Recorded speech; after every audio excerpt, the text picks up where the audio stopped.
So thank you for coming, Brett. Thanks, Jeff.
Okay, enough of that.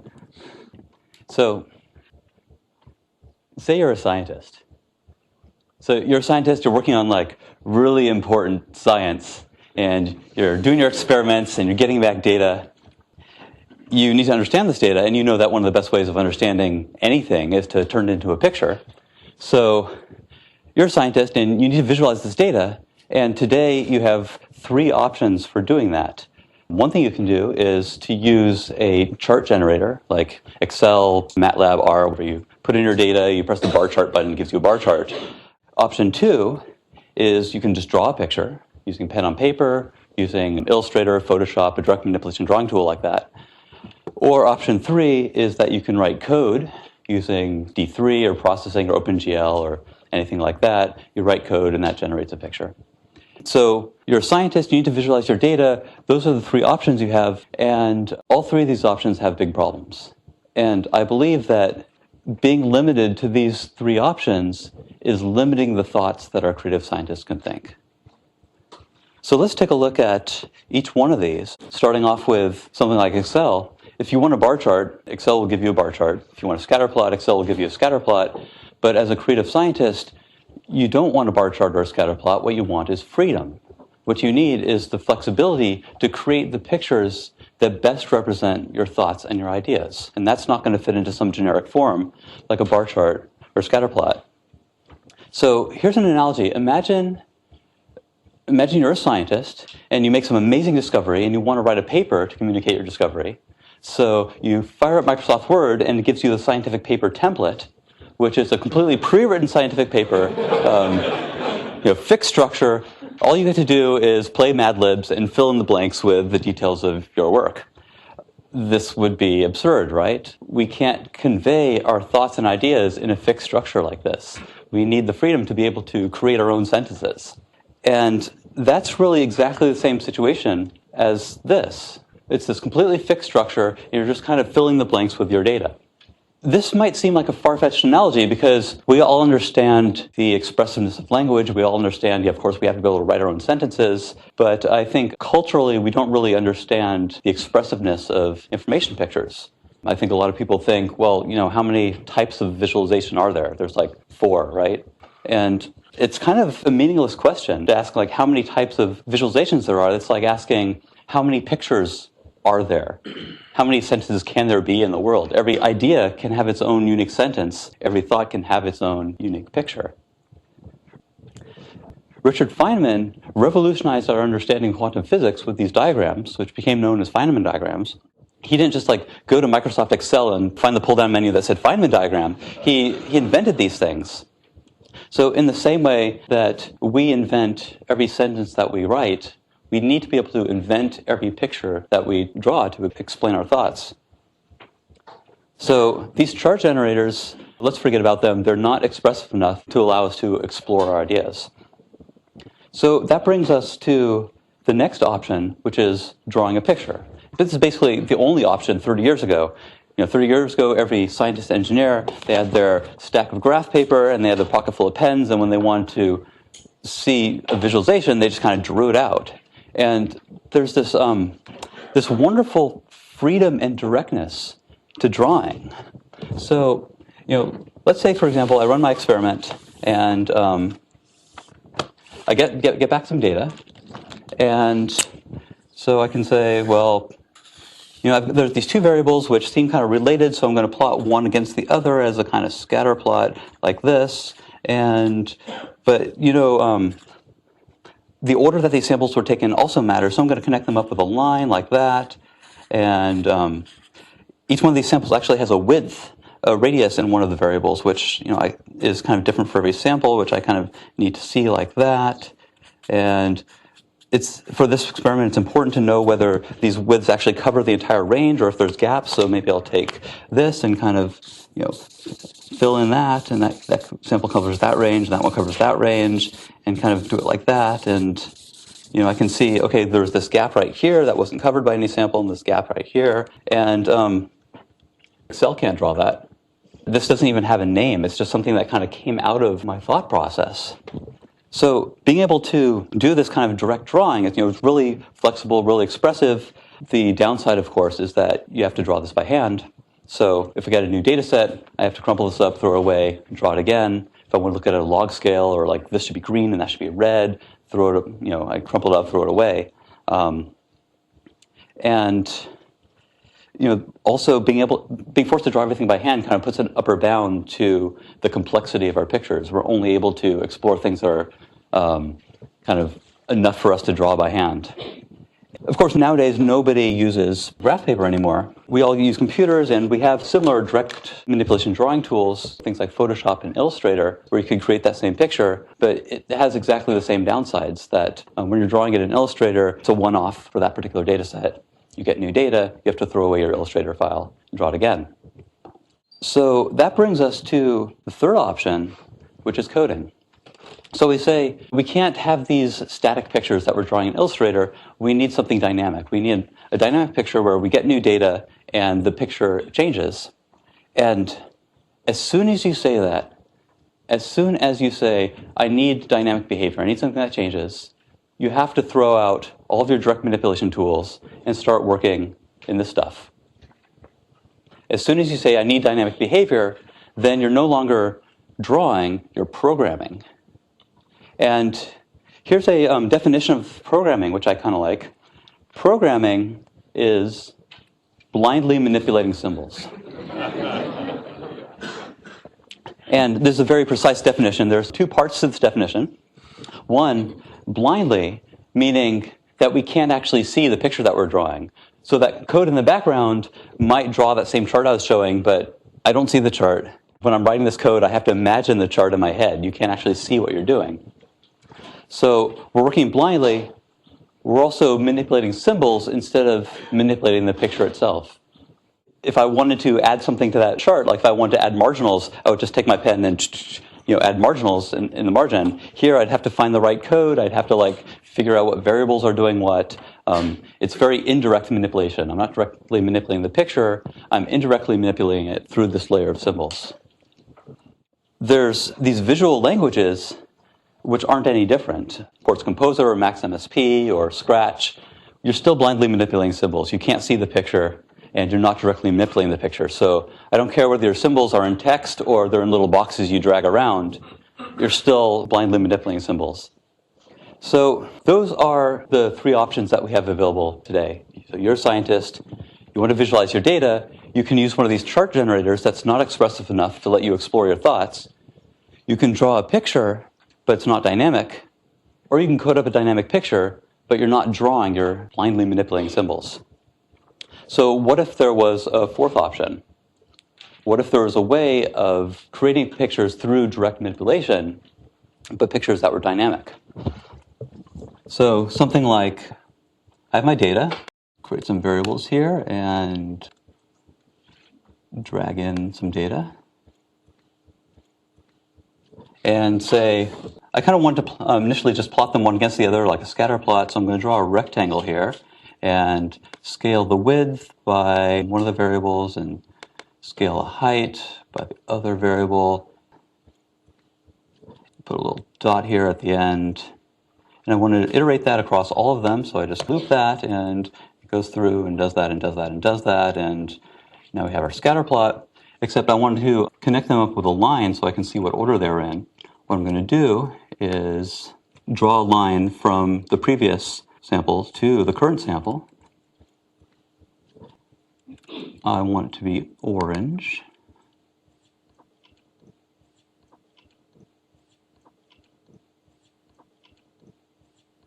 Then there's the range associated with each sample, so I'm going to draw a line and scale it by that width and plop it over there on the sample. So now I can see the widths, and I'm going to put little wings on them. And then I want to be able to see whether these are covering the entire range, so I'm going to draw a rectangle and move the top of the rectangle to the top and the bottom of the rectangle to the bottom. Let's get rid of the stroke there and make it orange. And so now I can see there's these gaps here that weren't covered, and then there's this part here that was covered by two of them.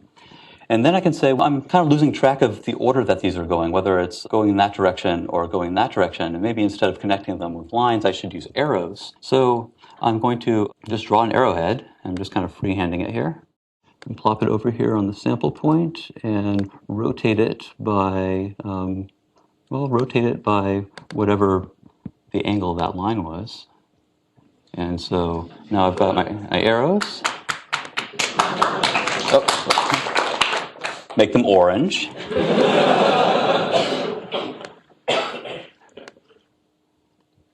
Maybe scale them down a bit so they're a little more slim and tasteful. And the circles are just clutter right now, so I'm just going to select the circle and get rid of it.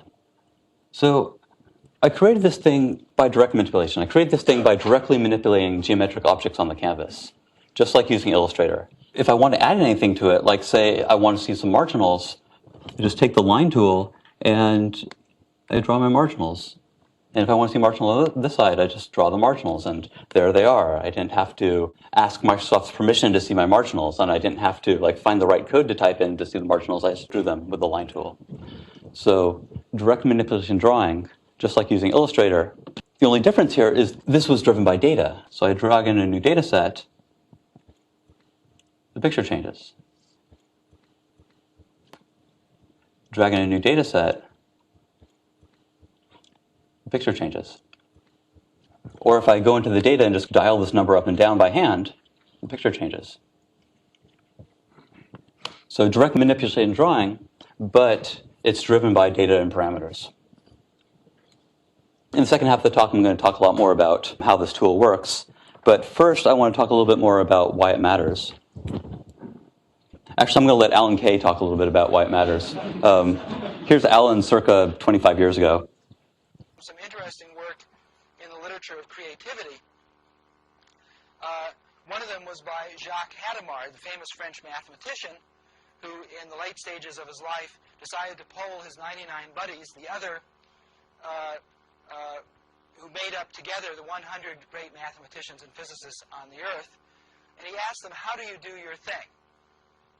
And they were all personal friends of his, so they wrote back depositions. And only a few out of the 100 claimed to use mathematical symbology at all. It was quite a surprise. All of them said they did it mostly in imagery or figurative terms. And an amazing 30% or so, including Einstein, were down here in the mud pies. Einstein's deposition said, I have sensations of a kinesthetic or muscular type. Einstein could feel the abstract spaces he was dealing with in the muscles of his arms and his fingers. You see, the sad part of Hadamard's diagram is that every child in the United States is taught math and physics through this channel. The channel that almost no adult creative mathematician and physicist uses to do it. And that is really a shame. They use this channel to communicate, but not to do their thing. So if Alan's right that our great thinkers do their thing in pictures and not in symbols, then we can't force them to go through a layer of symbols to draw their pictures, right? Here's a page from one of Feynman's notebooks where he's working out the beginnings of quantum electrodynamics. Feynman was one of the great symbol manipulators of our time. He was renowned for the integrals he could do. And yet all of his creative work came out of this kind of mental imagery. And you can see right here, he's kind of like doodling on his note papers, kind of figuring things out in pictures. And he would talk about how he would solve a lot of problems using pictures and then kind of bring the mathematical formalism into it after the fact to kind of justify what he had figured out in pictures. Here's the late mathematician Bill Thurston, who wrote, "People have very powerful facilities for taking information visually or kinesthetically and thinking with their spatial sense. On the other hand, they do not have a very good built-in facility for inverse vision, that is, turning an internal spatial understanding back into a two-dimensional image. Consequently, mathematicians usually have fewer and poorer figures in their papers and books than in their heads." So what this means to me is that as tool makers, we have to do everything we can to get those pictures out of their heads and into the world. And if what Alan Kay is saying is right, that these people are thinking in pictures, we can't force them to take a detour through symbols to get to their pictures. They need to be able to get directly to the pictures through direct manipulation drawing. So I'd like to give you a little demo of this tool that I've been playing with for doing direct manipulation drawing. And first I want to say that I'm not necessarily saying that this is like the right way of doing this sort of drawing. I'm not saying this is the future of it. This is kind of a starting point. So one analogy might be Fortran in the 1950s. Fortran was the first high-level computer language. It was the first language where you worked with mathematical expressions instead of individual machine instructions. And it was totally revolutionary, but we've come a long way since then in programming language design. We can look back at Fortran 1 and say, like, it was totally wrong. It didn't have subroutines. It didn't have conditionals as we know them. It was kind of relentlessly imperative.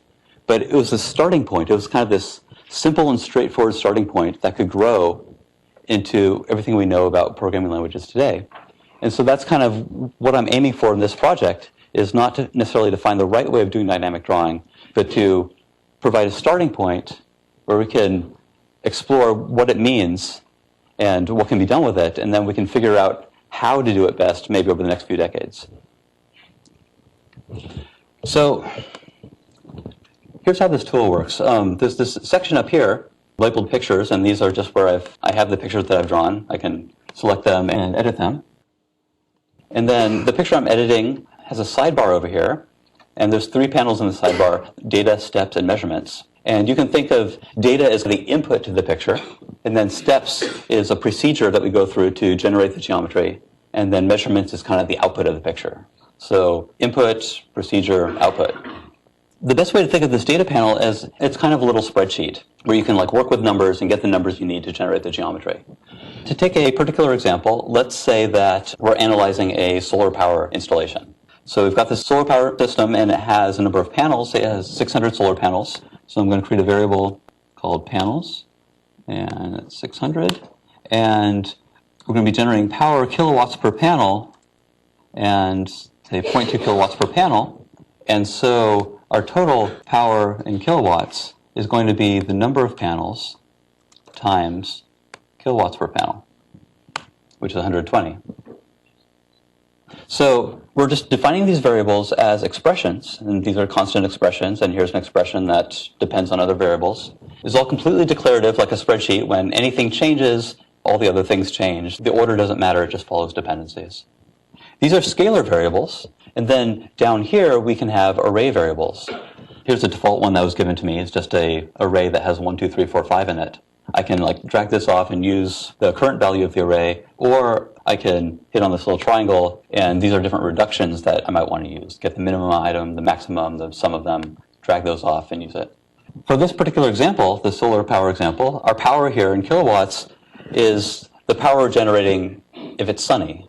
Now, it's not sunny all the time. Different months of the year have different number of hours of sunlight. So why don't we create a variable called sun hours? It's hours per month, and we're going to drag in some data from a place in San Francisco. So we can see in January we get 53 hours, and February 86, all the way over to December 65. And then we can say the amount of energy we're generating in kilowatt hours is equal to the power in kilowatts times the number of hours, and we get that. And then we can say, well, those numbers are kind of big, so why don't we convert them to megawatt hours instead? So energy in megawatt hours is just equal to the energy in kilowatt hours divided by 1,000.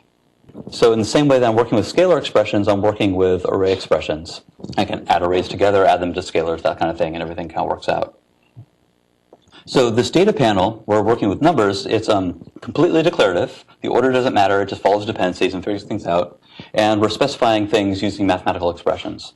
And now the steps part, where we're going to generate the picture, is exactly the opposite. It's going to be completely procedural, not declarative. And we're going to be specifying pictures by directly drawing them on the canvas using drawing operations.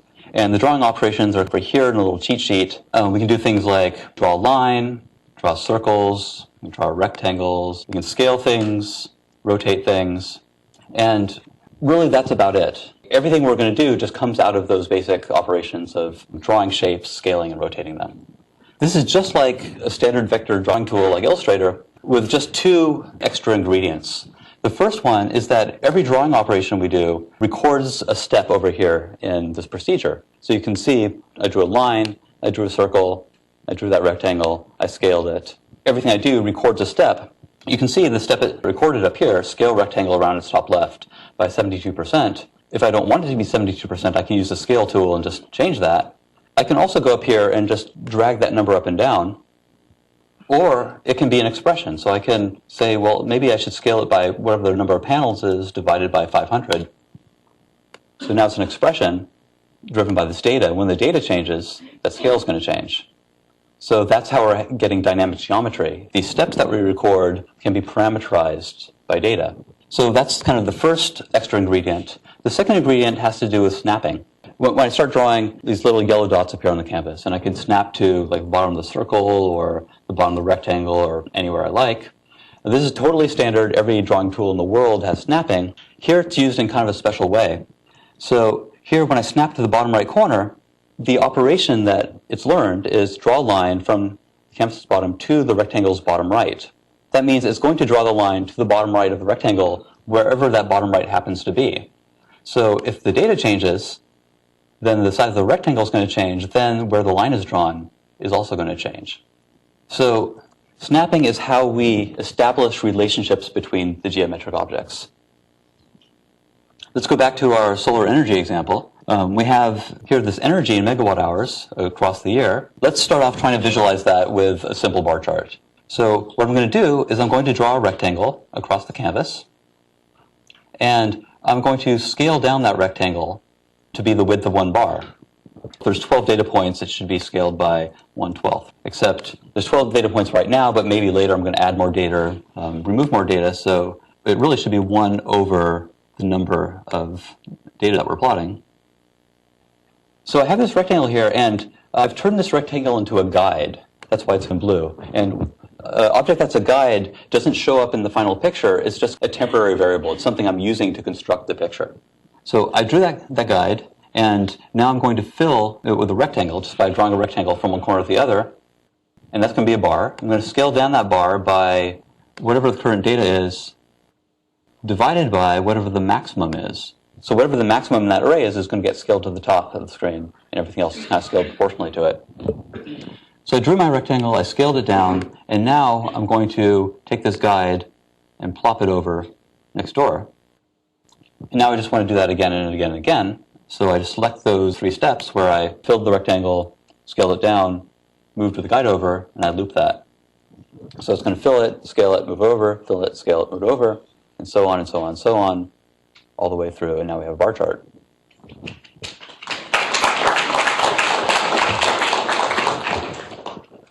You'll notice that the way I'm going through that procedure, I'm hitting the up and down arrow keys.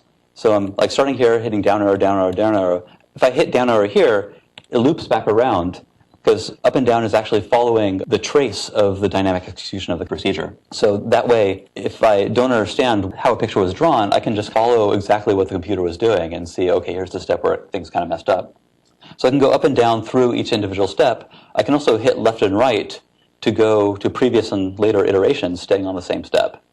So I can go up or down, left or right, and that really lets me quickly navigate through and understand the execution of this procedure.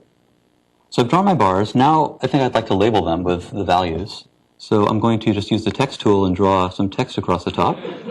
And that's the default string. I'm going to double click on that to bring up the properties. So here's are the different text properties, like the text and the color and that sort of thing. And you'll notice that this is in a panel labeled data, which kind of looks like the panel over here labeled data. And that's kind of a little hint as to how things are going to work when we're embedding pictures inside other pictures. So I'm going to change this text to whatever the data point is. Make that a little bit smaller. And turn down the opacity of it. Drag it down a little bit so inside the bar. Now something I want to do is, I don't like having this bar scaled all the way to the top. I'd kind of like to be able to specify my own top. And so I'm just going to create a new parameter over here. I'll call it top megawatt hours and say maybe it's 20. And then go back to this part where I was scaling the bar by the energy divided by the max energy. Instead of max energy, it should be whatever this top is. Now I have a parameter where I can dial that up and down, and it's scaling the entire chart. Now let's say that there's a second solar power installation that we want to analyze. So now let's say instead of just looking at one bar chart, we want to look at a chart that has pairs of bars so we can compare these two sets of data. And so what I'm going to do is I'm not going to draw this whole thing again. I'm going to create a new picture. Then I'm going to put that bar chart inside this picture. So in the same way I can use the rectangle tool to draw a rectangle, I can use the picture tool to choose one of these pictures up here and then draw it into my picture.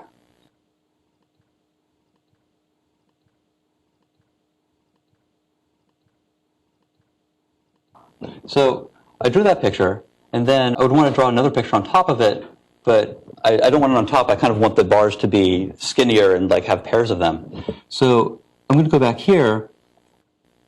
I'm going to select this bar and kind of scale it down a little bit to make it skinny. So now I have a bunch of skinny bars. And then the last thing I want to do is I want to be able to expose the color of this bar so I can change it from the outside. So I'm going to create a new parameter out here called color. Drag it into the inside. So now what that means is that I have this color parameter out here, which I can change and change the color of the bars. So now I can go back to here, and I've got this picture with these skinny bars, and I'm going to draw another bar chart on top of that, and I'm just going to move it over by a little bit. So now we have these pairs of bars. And I'm going to use that color property I just exposed to change the color so I can tell them apart. And now I want to give it different data. So you'll notice when I double click on this picture I embedded, the properties that came up were exactly the ones that I was defining over here on the original bar chart. And I can change them. I can override any of those properties. In this case, I actually want different data. And so what I'm going to do is I'm going to drag in the data from this other solar power installation, drop it in. Now we have two bar charts side by side as a pair. This was kind of a quick introduction to the sorts of things that you can do with this tool and the way that you work by using this dynamic geometry. I kind of want to wrap up by showing a quick video of drawing a lot of different standard chart types, just to show that a lot of things that you normally would be doing in Excel or D3 can be drawn directly pretty easily. Starting off again, drawing a bar chart, same way as I did before.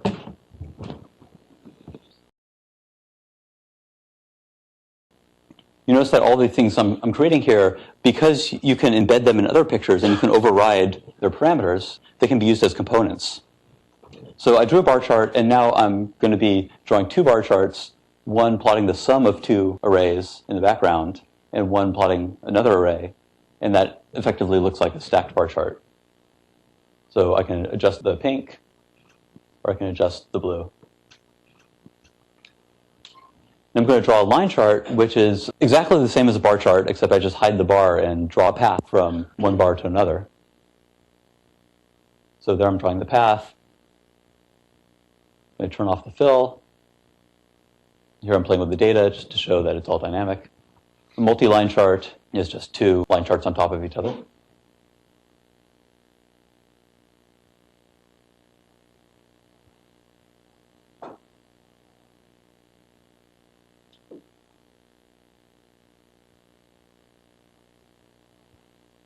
For the area chart, I'm going to just duplicate the line chart and add the fill and close up the path. And now I have an area chart. And now I'm going to make a stacked area chart the same way I did as a stacked bar chart, just plotting the sum in the background and then one of the arrays in the foreground.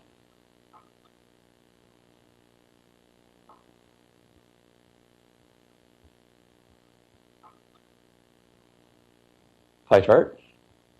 So I'm going to draw the circle, I'm going to draw that line, and that line's going to rotate around the circle. I'm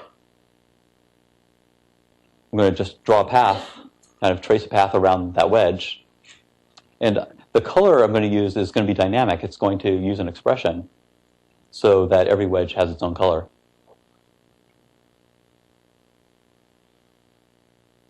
Donut chart, pretty similar. I'm going to draw a line. I'm going to come inside the line, draw the inside of the wedge, come out, trace out the outside of the wedge, move the control point, specify the center of the arc, give it a color, and iterate. And I made it so you can control where it was cutting into that line to control the size of the hole. A grid. I'm going to make a little rectangle there, and I'm going to basically use a straight edge and like draw lines off the bottom of it. And then draw lines off the right side of it. Now when I change the size of that rectangle, it's changing the pitch of the grid. So I'm specifying the pitch of the grid geometrically with this rectangle. And this one's a little bit different. Here, I'm not going to use data. I'm going to do a simulation of a dynamical system geometrically. So that line represents the position and velocity of a particle. I'm moving it with some velocity. I'm scaling it down to represent damping. And then I'm pulling it in towards the target. This is actually an implementation of the spring equation, specified entirely geometrically. There's the path. I'm going to turn off the fill and turn on the stroke so you can see it.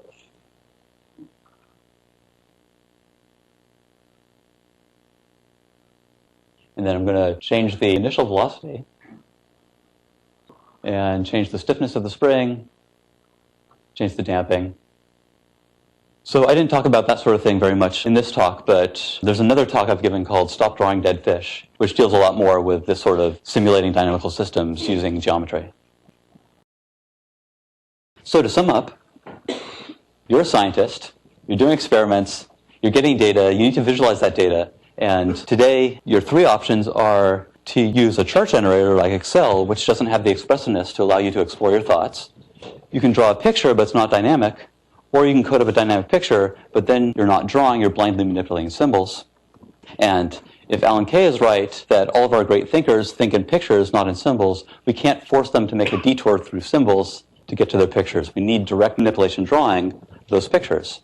And so what I showed you was one approach to that, the kind of interactive dynamic geometry approach. So the tool I showed you, it's basically a spreadsheet and a drawing tool kind of stapled together. The spreadsheet part and the data section where you define variables and they're all calculated declaratively. And then there's the drawing part, which is exactly the same as Illustrator. The only two differences are every drawing action creates a new step, which can then be parameterized by data. And snapping becomes really important. Snapping is how you express your intent, how you express relationships between geometric objects. So to address the inevitable question, this tool will be on the web and will be on GitHub and all that before long. But I'm hoping that this talk will inspire you to think about dynamic drawing, to think about what can be done with dynamic drawing and what it means for creative fields like science. And maybe even kind of hint at the larger concept of how do we create dynamic behavior in general? All the things we do on the computer, are there ways to do that through direct manipulation instead of blindly manipulating symbols? Thanks.